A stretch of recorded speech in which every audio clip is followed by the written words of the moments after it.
राधे कृष्ण का प्रेम संसार का सबसे पवित्र प्रेम है जो आत्मा को परमात्मा से जोड़ता है। वो प्रेम जिसमें ना कोई स्वार्थ है ना कोई चाह, सिर्फ एक दूसरे में खो जाने की राह। कृष्ण की बांसुरी की मधुर धुन राधा के मन को हर लेती है और राधा की भक्ति कृष्ण के दिल को छू लेती है।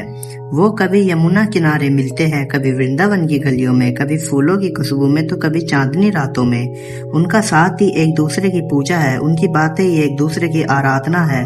राधा कृष्ण का प्रेम हमें सिखाता है कि सच्चे प्रेम पाने के लिए खुद को भूलना पड़ता है। राधा का नाम ही कृष्ण है और कृष्ण का नाम ही राधा, दोनों मिलकर बनते हैं प्रेम की परिभाषा। वो प्रेम जो हर दिल में भक्ति बनकर बस जाए, वो प्रेम जो हर पल हमें उनके करीब ले जाए। राधे राधे जपते रहो, कृष्ण कृष्ण गाते रहो, यही नाम जीवन को खुशियों से सजाते रहो। राधा कृष्ण का ये प्रेम अमर है, अनंत है, अद्भुत है। जो इसे समझ गया उसका जीवन धन्य है।